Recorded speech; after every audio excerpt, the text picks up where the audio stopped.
mengakui itu, Pak. Misalkan ya, misalkan. Bukan, harus bertanggung jawab. Harus bertanggung jawab. Dan saya akan mundur jadi pengacara. Saya berkali-kali bilang. Oh. Kabar yang sangat menggemparkan publik dan ini sangat mengejutkan karena sebelumnya belum pernah terucap dari pernyataan pengacara Jokowi lainnya. Pengacara yang satu ini mengatakan Pak Jokowi harus bertanggung jawab dan secara tegas mengatakan akan berhenti menjadi pengacara Jokowi, akan mundur jika terbukti ijazah Pak Jokowi palsu. Dan apakah ucapan dari pengacara Pak Jokowi ini akan menjadi sebuah doa dan akan menjadi sebuah kenyataan? Sedangkan jika kita melihat dari sisi lain, dari kubu Roy Suryo menemukan beberapa kejanggalan-kejanggalan. Salah satunya legalisir ijazah Jokowi tidak ada tanggal. Dan ada hal yang mengejutkan. Temuan baru legalisir ijazah Jokowi ternyata warnanya berbeda-beda. Memang mengakui itu, Pak. Misalkan ya, misalkan. Bukan, harus bertanggung jawab. Harus bertanggung jawab. Dan saya akan mundur jadi pengacara. Saya berkali-kali bilang. Oh. Di dua TV saya bilang. Kalau itu palsu saya mundur. Ya. Semakin saya ikuti, semakin saya pelajari, kok saya semakin yakin kok. Nah, dalam hal ini, hipotesisku menyebutkan ijazah itu tidak ada dari kacamata pejabat badan publik. Ya. Karena belum ada satupun lembaga negara yang keterkaitan dengan pemilu seperti KPU, baik KPUD Solo, KPU DKI, KPU RI yang pernah menyaksikan ijazah ini. Dan karena di awal disembunyikan itu di sini ada disebut tanggal, ternyata setelah dibuka memang nggak ada tanggalnya. Oke. Dari tiga ini, itu legalisirnya berbeda warna. 2014 dan 2012 itu sama-sama warna merah. Sesuatu yang dalam pemahaman kita semua bahwa warna merah tidak boleh digunakan dalam dokumen persyaratan formil resmi. Yang satunya adalah 2019 warna biru. KPU harusnya bertanggung jawab ini, terutama menjawab kenapa ya salinan ijazah Joko Widodo yang dipakai khususnya untuk pencalonan presiden tahun 2014 dan 2019 itu tanpa tanggal dan itu diterima oleh KPU saat itu. Ada tanggal atau tidak perlu ada tanggal karena bisa saja legalisir dilakukan terlambat. Jadi begini, ada undang-undang administrasi pemerintah. Oke. Pasal 73 menyebut bahwa setiap legis ini harus ada tanggalnya. Oke. Itu bisa dicek. Itu tahun? Tahun 2014. Oke. Sedangkan ini dua spesimen kan tahun 2014 dan 2019. Maka ini harus ada sebenarnya. Tanpa adanya tanggal di legalisir ijazah Jokowi, Bonat Wasilalahi mengatakan hal ini tentunya melanggar undang-undang yang sudah ditentukan pada tahun 2014. Penjelasan yang terang benderang dari Bonat Wasilalahi ini membuat Termul kelabakan. Silakan Bang, jelaskan lagi. Jadi yang menariknya ini karena di awal disembunyikan itu di sini ada disebut tanggal, ya kan? Lantas aku berasumsi ada tanggalnya. Makanya di sidang KIP ini item nomor 5. Aku bilang tolong bukakan tanggal. Ternyata setelah dibuka memang nggak ada tanggalnya. Oke. Dan ini yang lagi rame di medsos sekarang karena publik, medsos langsung berdiskursus publik ya. Interupsi Bang Bona. Seperti itu. Seperti itu. Oke, itu baru beberapa poin ya. Iya. Oke, saya persilakan Regan, silakan Bang. Ini dengan unggahan saudara Sandi sendiri sama persis nggak Bang Bona?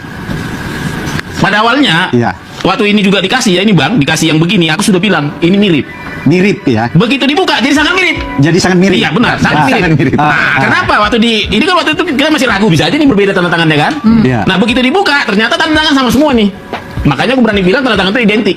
Identik. Iya, tanda tangan ini dari spesimen yang punya Den Sandi, tanda tangannya sama persis. Nah, dengan yang dilapor di Mabes Polri yang waktu itu dilakukan ditunjukkan ke waktu Walaupun kopian ya. Waktu di Mabes Polri, pembanding itu sama nggak Bang Bona? Aku nggak tahu, aku nggak tahu. barangnya. Oke.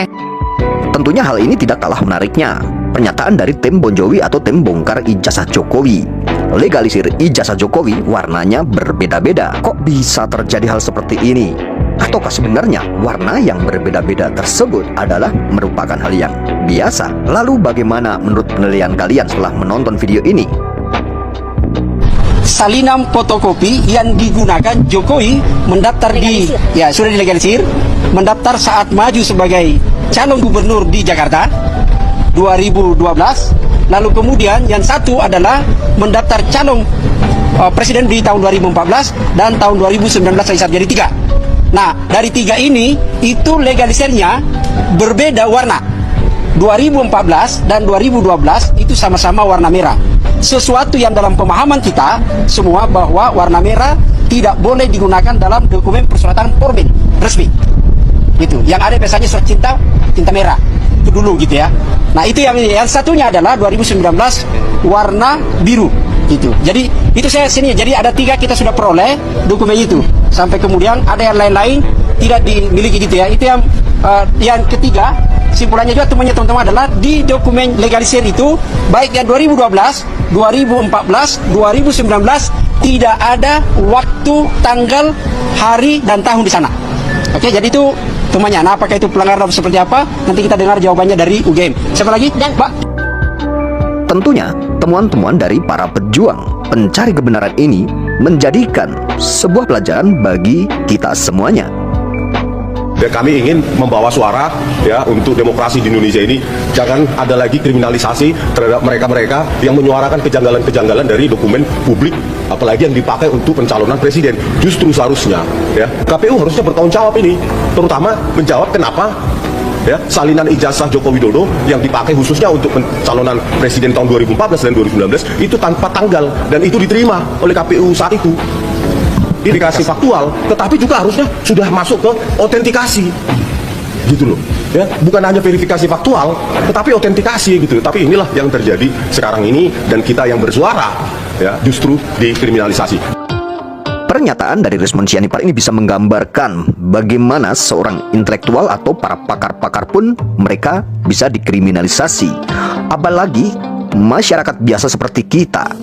Bagaimana jika masyarakat biasa seperti kita ingin menyampaikan sebuah aspirasi?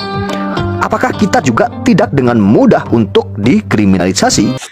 Nah, teman-teman, kembali lagi di channel ini. Jangan lupa subscribe dan komen agar tidak ketinggalan informasi lebih lanjut serta informasi-informasi terbaru yang akan kita sampaikan. Nah, teman-teman, dalam cuplikan video tersebut ya sangat-sangat menarik sekali untuk kita bahas, yang dimana di situ membicarakan tentang isu konferensi yang berlautan mengenai tentang kesaksian ijazah presiden mantan presiden kita Bapak Joko Widodo. Ya, tentunya banyak penjelasan mendalam mengenai tentang kandungan di video tersebut. Ya, video ini menunjukkan kenyataan seorang individu yang didakwa sebagai pengguam atau bekas ahli pasukan undang-undang Bapak Jokowi. Ya, beliau menyatakan kesediaannya untuk berhenti dan berundur sekitarnya terbukti ijazah tersebut palsu. Ya, terdapat naratif yang berdakwa pengguam tersebut kini mulai meragui ketulenan dokumen yang dibelanya selama ini dan berpotensi menyertai pihak yang berpersonalkan ijazah tersebut. Ya, beberapa kejanggalan terkenal pada salinan ijazah yang digunakan untuk pendaftaran pilihan raya tahun 2012, 2014 sampai 2019. Ya, Ketiran Tarik Bronatwa Silalahi menyatakan bahwa dalam dokumen legislatif atau legis bagi tahun 2024 ya dan 2019 tidak terdapat maklumat tarikh, hari atau tahun. Dan beliau berdakwa hal ini melanggar Undang-Undang Nomor 30 Tahun 2014 tentang Administrasi Pemerintah pada pasal 73. Ya, yang mewajibkan setiap legislatif ya dokumen mempunyai tarif, dan pembinaan video menyebut terhadap pembezaan warna pada COP legislasi bagi tahun 2012 dan 2014 COP dikatakan berwarna merah, yang manakala bagi tahun 2019 berwarna biru. Pengguna dakwa merah dalam dokumen resmi ini kerjaan dipersoalkan keahlian dalam video tersebut. Ya, mungkin kritikan terhadap KPU terdapat desakan agar Suruhanjaya Pilihan Rakyat atau KPU ini bertanggung jawab ya.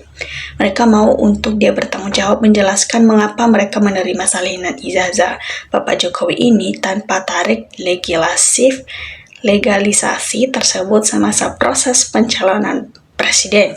Ya, di kedudukan UGM juga Universitas Gadjah Mada ini, dia juga dikritik karena dianggap hanya memamerkan ijazah asli secara terbuka kepada umum, atau sungguhkan tanpa memamerkan, ibaratnya begitu. Ya, video tersebut juga mendakwa reputasi Universitas Gadjah Mada terjejas di atas masyarakat akibat penglibatan dalam polemik politik ini. Ya, mungkin video ini merujuk kepada pasukan Rosario ya didakwa telah menjalankan analisis forensik ya di atas dokumen ijazah tersebut untuk membuktikan adanya unsur-unsur keraguan atau pemalsuan ya begitu. Mungkin teman-teman bisa melihat juga ya di situ.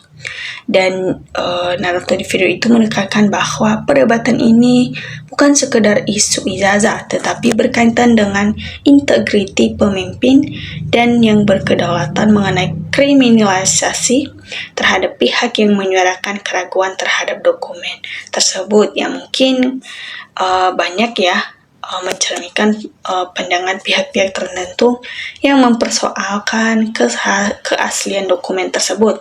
Namun secara resmi pihak UGM dan KPU telah berulang kali menyatakan bahwa ijazah Presiden Jokowi adalah asli dan telah melalui proses verifikasi yang sah mengikut undang-undang. Ya, mungkin dalam hal itu kita bisa melihat teman-teman apakah memang benar atau hanya sekedar formalitas saja bagi mereka. Mungkin teman-teman juga bisa melihat, dan kita tahu banyak yang beredar di beberapa media sosial mengenai tentang kasus ini. Ya, masih dalam hal ini terus-menerus, kita tidak tahu apakah ini akan cepat terselesaikan nantinya, atau mungkin sampai di situ saja dilupakan, ya tertinggalkan kasus ini seperti kasus-kasus lainnya, misalnya kasus Sifat Matutina. Mungkin kita sudah akan melupakan hal itu, tapi ketika banyak orang yang menelusuri akan hal itu, ya tidak akan pernah terlupakan, ya begitu.